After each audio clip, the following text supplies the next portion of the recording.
بسم اللہ الرحمن الرحیم۔ السلام علیکم۔ نالج اسٹوری میں خوش آمدید۔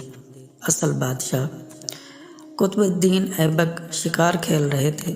تیر چلایا اور جب شکار کے نزدیک گئے دیکھا تو ایک نوجوان ان کے تیر سے گھائل پڑا تڑپ رہا ہے۔ کچھ ہی پل میں اس گھائل نوجوان کی موت ہو جاتی ہے۔ پتہ کرنے پر معلوم ہوا کہ وہ پاس کے ہی ایک گاؤں میں رہنے والی بزرگ کا اکلوتا سہارا تھا اور جنگل سے لکڑیاں چن کر بیچتا اور جو ملتا اسی سے اپنا اور اپنی ماں کا پیٹ بھرتا تھا۔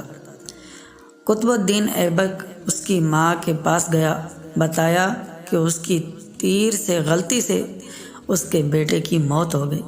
ماں روتے روتے بے ہوش ہو گئی۔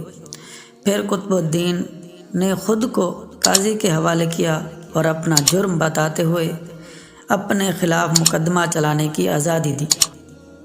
قاضی نے مقدمہ شروع کیا۔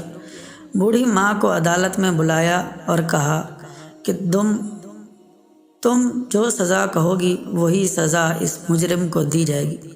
بوڑھی عورت نے کہا کہ ایسا بادشاہ پھر کہاں ملے گا جو اپنی ہی سلطنت میں اپنے ہی خلاف مقدمہ چلائے، اس غلطی کے لیے جو اس نے جان بوجھ کر بھی نہیں کی۔ آج سے قطب الدین ہی میرا بیٹا ہے اور میں اسے معاف کرتی ہوں۔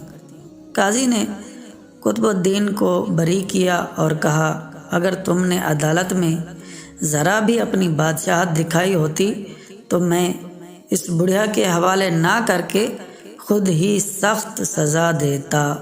اس پر قطب الدین نے اپنی کمر سے خنجر نکال کر قاضی کو دکھاتے ہوئے کہا اگر تم نے مجھ سے مجرم کی طرح رویہ نہ اپنایا ہوتا اور میری بادشاہت کا خیال کیا ہوتا تو میں تمہیں اسی خنجر سے موت کے گھاٹ اتار دیتا۔ یہ ہے اصل حکمرانی، بادشاہت و انصاف، اور یہی ہے اسلام کی تعلیمات۔ اسلام صرف پیار، محبت، بھائی چارگی، برابری اور انصاف کی تعلیم بھی دیتا ہے۔